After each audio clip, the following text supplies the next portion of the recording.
নমস্কার প্রিয় বাংলাভাষী। আমেরিকা আমরা জানি যে একসময় ভারতের ডিপ্লোম্যাটিক বন্ধু ছিল, মানে ফ্রেন্ড তো বলা যায় না, ডিপ্লোম্যাটিক বন্ধু। আমাদের ট্রাম্প সাহেব নাকি খুবই ঘনিষ্ঠ বন্ধু ছিলেন মোদি সাহেবের। আমরা জানি যে এতদিন ধরে চায়না কিন্তু আমাদের শত্রু ছিল এবং বর্ডার কনফ্লিক্ট তো আছেই, এখনও চলছে সেটা। কিন্তু আজকে দেখা যাচ্ছে যে চায়না একটা মিউচুয়াল আন্ডারস্ট্যান্ডিং করেছে যে চায়নারও তাতে উইন উইন সিচুয়েশান, যাতে করে ইন্ডিয়ার সাথে যদি বন্ধুত্ব রাখা যায়। বন্ধুত্ব ঠিক নয়, এটা একে বলে রাজনৈতিক ডিপ্লোমেসি, যেখানে যার মানে স্বার্থ আছে। ইভেন রাশিয়ারও স্বার্থ আছে ভারতের সাথে ডিপ্লোমেসি রাখার, বন্ধুত্ব রাখার। তো সেই কারণে হয়তো এসসিওর এত ভ্যালু। তো ভেটো পাওয়ার যেটা আমরা বলেছিলাম এর আগের ভিডিওতে, ভেটো পাওয়ার কিন্তু এই 5টা কান্ট্রির আছে যারা ইউএনের permanent member: America, China, Russia, France, UK. এতদিন ধরে কিন্তু যা কিছু হতো, চায়না ভেটো পাওয়ারের মানে ইস্তেমাল করে ভারতের বিরুদ্ধে কথা বলতো, অপোজিশন মানে একটা পার্টির মতো ব্যবহার করতো, এবং কোনো কিছুতেই মানে ইউএনের যে পার্মানেন্ট সদস্য হওয়া বা মেম্বারশিপ হওয়ার কোনো কিছুতে কিন্তু চায়না সাহায্য করতো না, চায়নার মত ছিল না। আমরা এতদিন জানতাম। আজকে কিন্তু চায়না সেখানে মত দিয়েছে যে ইউএনের পার্মানেন্ট সদস্য হোক, কারণ সারা পৃথিবী ভারতবর্ষ ছাড়া চলবে না, এটা আমেরিকা বাদ দিয়ে সবাই কিন্তু বুঝে গেছে। আমেরিকাও বুঝে গেছে। আমেরিকা সে কারণে ভয় পেয়ে এই ভেটো পাওয়ারটাকে খুব ভালোভাবেই মানে ইস্তেমাল করেছে। ইউএনের পার্মানেন্ট সদস্য না হওয়ার জন্য আমেরিকা কিন্তু মত দেয়নি। আচ্ছা, আমরা দেখেছি মহাভারতের একটা মানে চরিত্র ছিল দুর্যোধন। তো তার মায়ের কাছ থেকে একটা বর পেয়েছিল যে তাকে কেউ মারতে পারবে না। তো মারতে পারবে না বলে কিন্তু ভীম কিন্তু উরুতে আঘাত করে মেরে দিয়েছিল।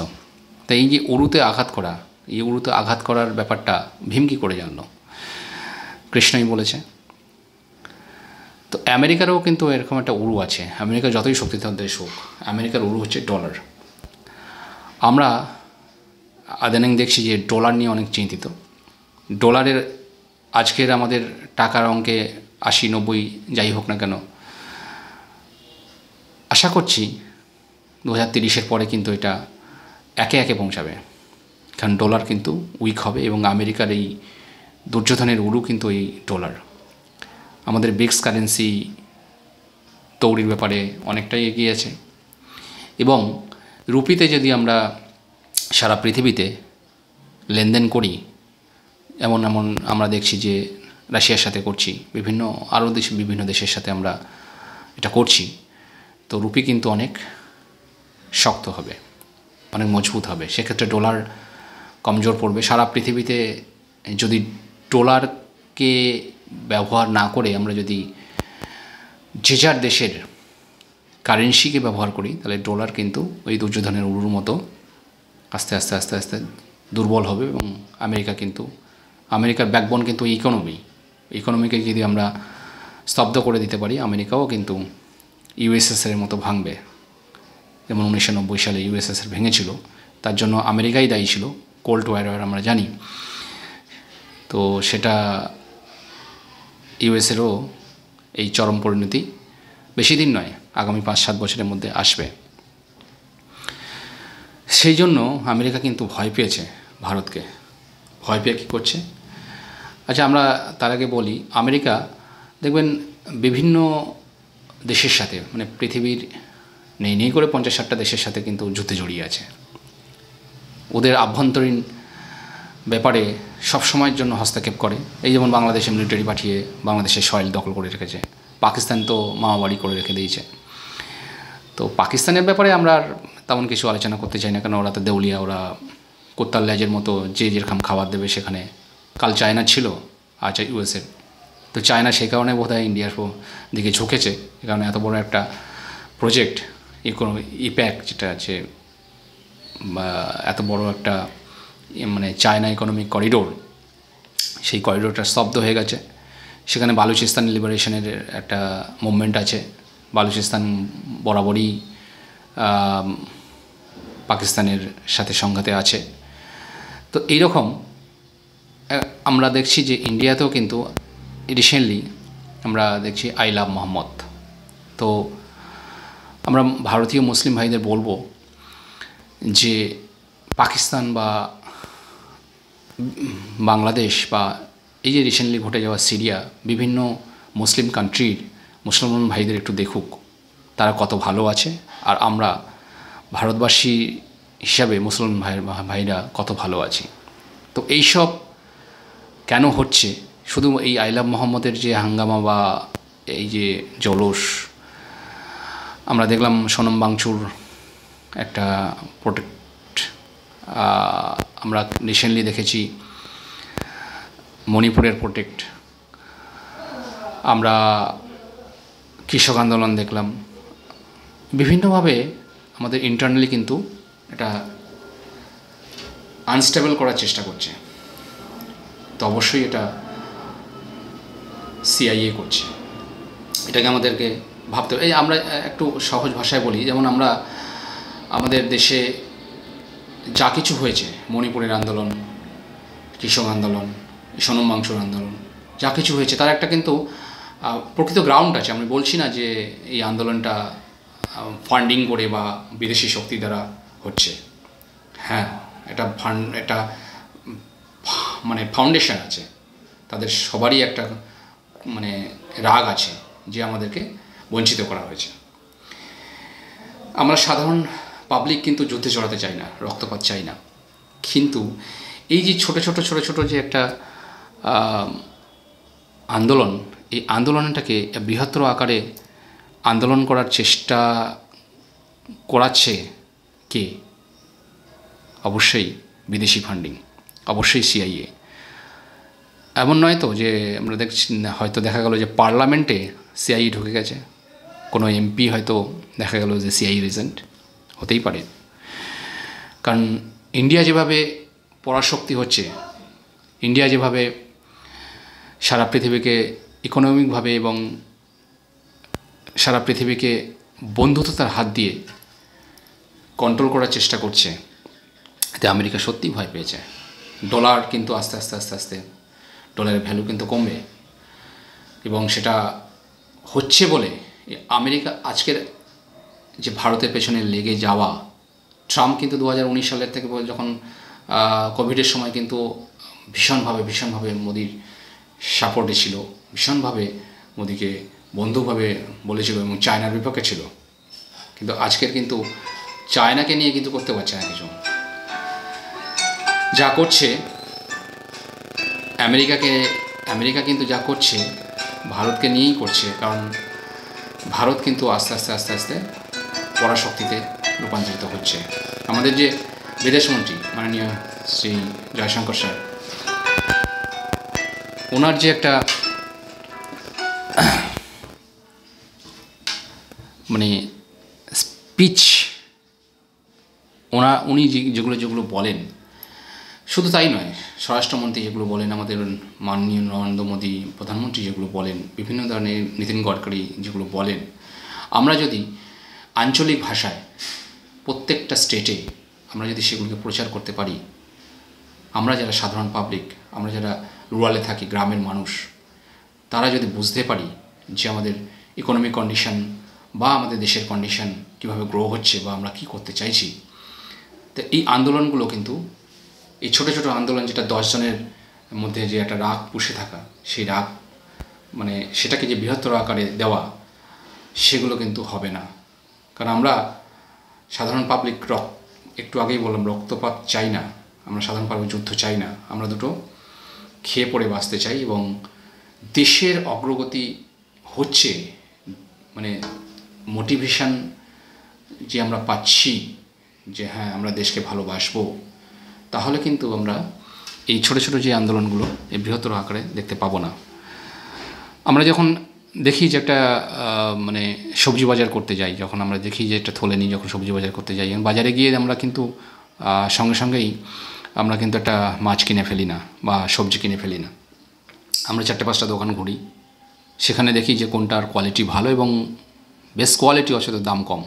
তো আমরা দেখলাম যে ঠিক আছে, এই দোকানে মাছের মানে মাছটাও ভালো এবং দামও কম। তো আমরা কিন্তু সেখানেই নেগোসিয়েশন করি যে হ্যাঁ, 100 টাকা কিলোর জায়গায় আমি যদি তুমি 10 কিলো মাছ আছে, আমি 10 কিলো মাছই নিয়ে নেবো, তুমি একটাকে 70 টাকা কিলো দিয়ে দাও। বিদেশি ফান্ডিংও কিন্তু এরকমই। আমরা যেখানে 10টা আন্দোলন হচ্ছে, সেই 10টা আন্দোলনের মধ্যে 1-2 আন্দোলনকে চুজ করে এবং সেখানে কিন্তু ফান্ডিং করে। এই যে আমরা দেখছি যে মানে 1000টা লোক 100 দিন ধরে হরতাল করছে, তাদের কি মানে বাড়ি পয়সা করছে? সাধারণ পাবলিক হয়তো 10 জন মেন মানে মুখ, এই 10 জন করে নিয়ে এসছে, তাহলে 100 জন, সেই 100 জনও কিন্তু 10 জন করে নিয়ে এসছে, 1000 জন। এই 1000 জনের মানে কোনো একটা জায়গায়, দিল্লির কোনো একটা জায়গায় যদি আমরা 100 দিন ধরে আন্দোলন করছি, তো পার ডে যদি 1000 টাকা করে খরচা হয়, কেন হবে না বলুন? 3 বেলা খাওয়া, জল কিনে খাওয়া, পাবলিক টয়লেট ইউজ করা, সেখানেও কিন্তু পাবলিক টয়লেট মানে ফ্রি পয়সা হয় না।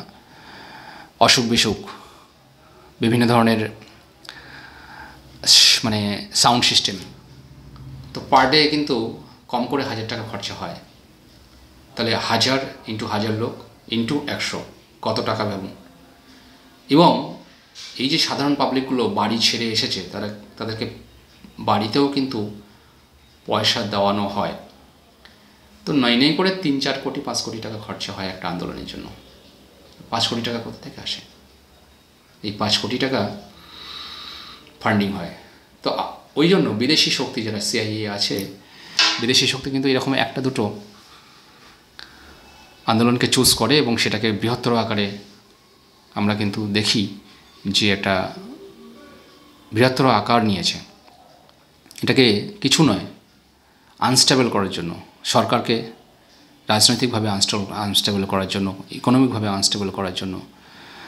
এই আমরা দেখেছি যেখানে নেপালের কথা পাশের যে দেশ নেপালের দেখছি আমরা যে বড় বড় বাড়ি আগুন লাগিয়ে দিচ্ছে। আচ্ছা, আপনারা যারা দেখছেন, আমরা যদি বলি যে আপনারা মানে 5 রকমের আগুন লাগানোর পদ্ধতি বলুন তো বাড়িতে, আমরা কিন্তু বলতে পারবো না, কারণ আমাদের সেই ইচ্ছা বা সেই অভ্যাস বা সেই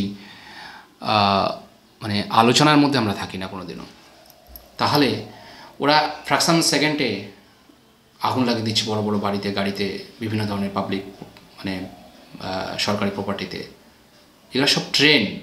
হ্যাঁ, নেপালের যে আন্দোলন হয়েছে, বাংলাদেশের যে আন্দোলন হয়েছে, শ্রীলঙ্কার যে আন্দোলন হয়েছে, আন্দোলনের গ্রাউন্ড কিন্তু ঠিক আছে, সত্যি সত্যি দরকার ছিল, বাট এটাকে কিন্তু বৃহত্তর আকার দিয়েছে বিদেশি শক্তি ফান্ডিং করে। সেরকম এই যে আই লাভ মোহাম্মদ থেকে শুরু করে যে আমাদের বিভিন্নভাবে